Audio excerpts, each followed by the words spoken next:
Okay, just a fair warning, there will be spoilers in this review because I can't talk about Obi-Wan Kenobi without diving into spoilers because there are so many things that really irk me that are very spoilerish in this show. So, without further ado, yes, Kenobi! It's my Sam Witwer impression right there. Kenobi. Kenobi!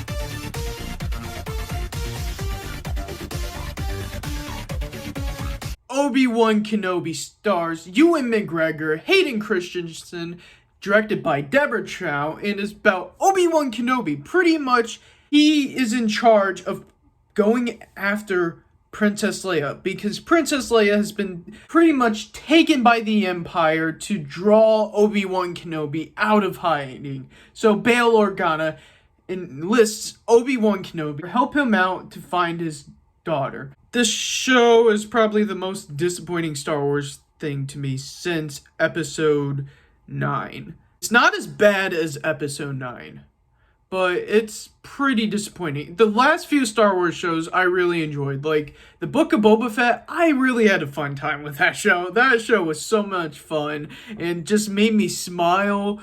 And yeah, so let's just dive down into this. Okay, so the first episode I really enjoyed.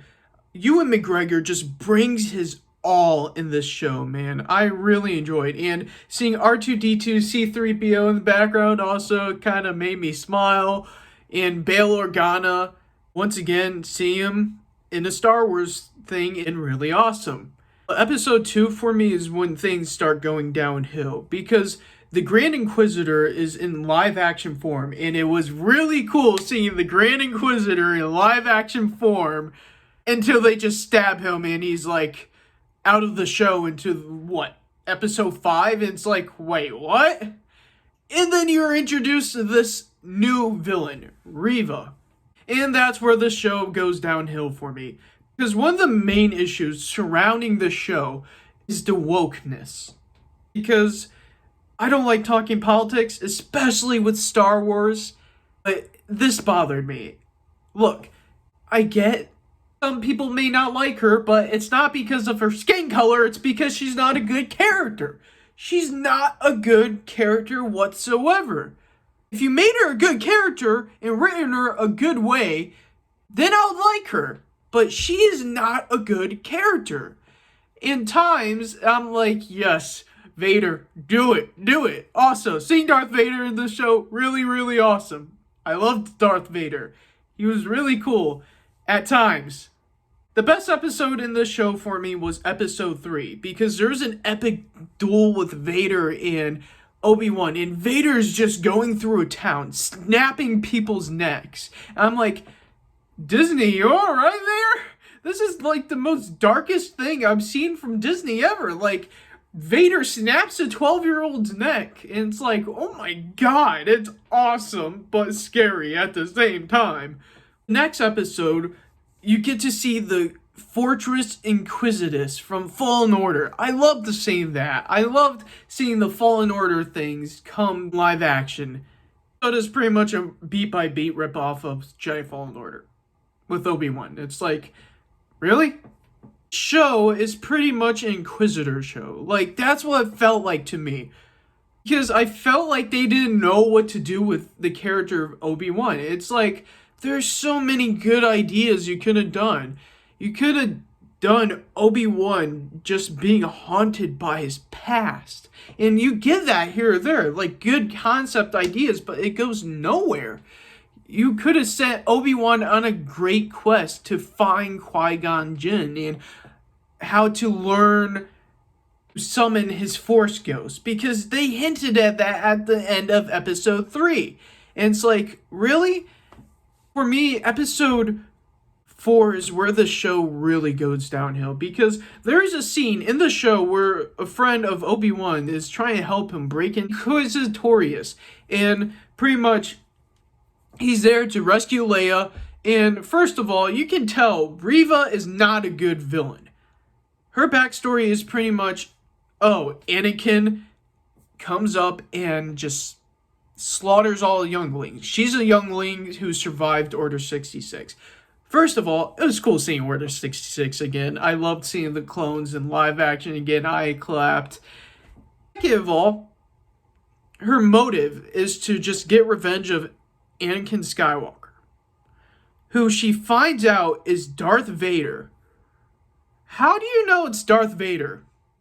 How do you know Anakin is Darth Vader? Like, did a clone come up to him in front of him? It was like, yes, Lord Vader. Also, Darth Vader stabs her twice in the show, and she still survives? Does stab wounds mean nothing in Star Wars anymore? Like, what is happening? It's so bad, because there is a scene where Reva's trying to be intimidating, and a 12-year-old Princess Leia is legit not scared or threatened by her. I'm sorry. In order to make a good villain, you probably should make them threatening.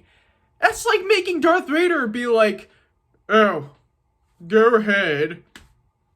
There's a scene in the show that perfectly describes this show, because the person who's helping Obi-Wan, she slaps a stormtrooper in the face, and the stormtrooper just goes down.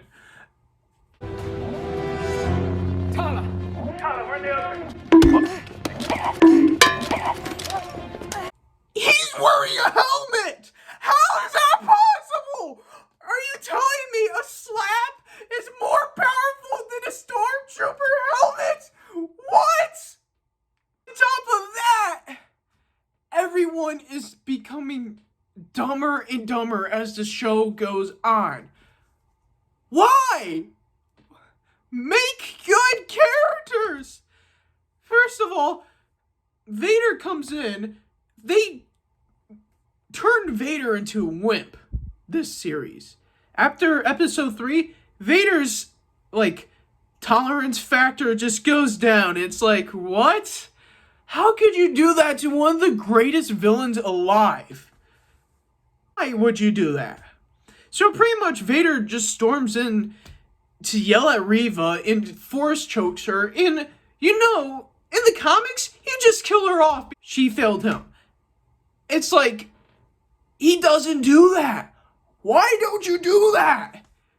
Episode 5, there were some cool moments with that too. Episode 5 pretty much has some cool moments. Like, Reva finally fights Darth Vader. There's an OP scene with Darth Vader fighting Reva, and he doesn't even draw his own lightsaber, and it's kind of cool. That's like one of the cool moments. Vader yanks a ship down from the sky, which was awesome. He's not even out of breath or anything, but another ship goes, and it's like, wait, what? You could have easily yanked that ship out of the sky. Darth, come on now. Episode 6, I would say, is another good episode. There are things that bother me in it. There's an epic duel between Obi-Wan and frickin' Darth Vader, which is really, really choppy. Like, the camera keeps shaking. It's like, can we please see the scene? I'm trying to focus. Stop shaking the camera. You don't shake the camera. The duel between Obi-Wan and Darth Vader, Rebels did it better. Because Obi-Wan slashes the mask of Darth Vader, and Rebels did it better.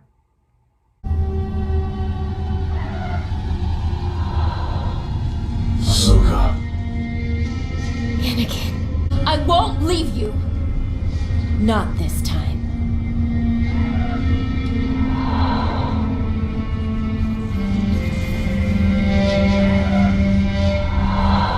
Then you will die.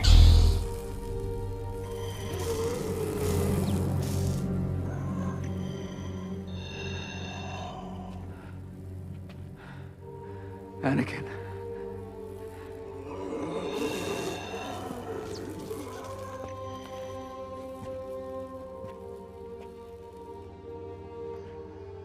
Anakin's gone. Well, the ending of this episode was really cool, though, because you see the Emperor, and you see Darth Vader talking. You see Qui-Gon Jinn, and you have Obi-Wan say the magic words. Hello there. Woo! Yeah, baby! That's what I've been waiting for. That's what it's all about. Woo! General Kenobi. Kenobi! Hello there. Hello there. Gotta love it. But overall, guys, Obi-Wan Kenobi was a mixed bag, man. There's so many things that made me angry and just made me question the franchise. Like, there are things that don't make sense for me. And I was really hoping for a better show because Ewan McGregor is trying his all. Hayden Christensen, you see him for one scene, and that was a pretty cool scene because it flashbacks to Attack on Clones. But that in an unmasked Darth Vader is all you see him for. It's like, really, guys? That's disappointing. Overall, I'm giving Obi-Wan Kenobi C+. I know, it pains me, but this show is just boggled down by wokeness. Just, I feel like there was a way better story, a way better villain. Honestly, it could have just been Darth Vader and Obi-Wan, and I'd been fine with that. But this show seems more like an Inquisitor show.